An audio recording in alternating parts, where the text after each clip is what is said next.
Good evening, everyone.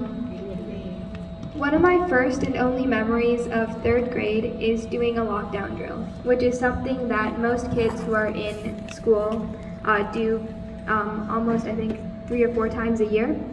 But after even 5 years, I remember that drill down to the last detail.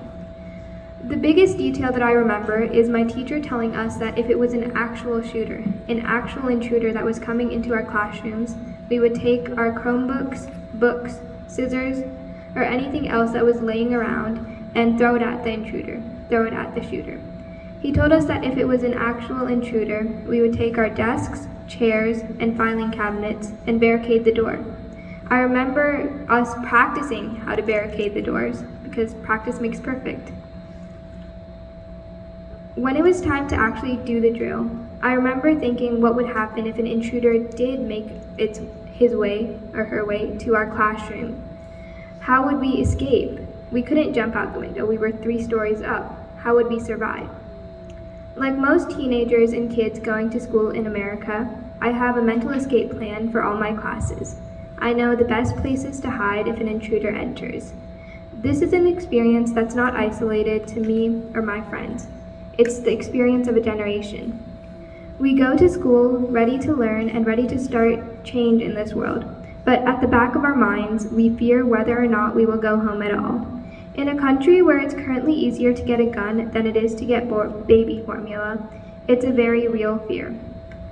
As all of you know, there was a terrible mass shooting in Uvalde that killed a total of 19 fourth graders and 2 teachers, 21 people in total. When I heard this, my heart was broken. They were 4th graders. My little cousins are that age. They didn't deserve to die or to suffer. They should be excited about going to 5th grade and excited for the summer to start. Instead, they died because an 18-year-old was legally able to buy an AR-15 and walk into an elementary school and attack 4th graders. We had this conversation when Columbine happened, when Sandy Hook happened, and when Parkland happened. How many more Columbines, Sandy Hooks, and Parklands are needed for us to make some change? There have been 232 mass shootings in 2022 according to the Gun Violence Association. That is more than the amount of days we've had in 2022. This needs to stop. We can't continue to live in a world like this.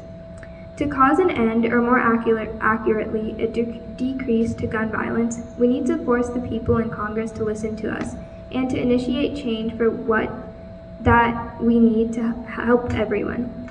We need to march and make our voices heard so that a tragedy like Uvalde doesn't happen again.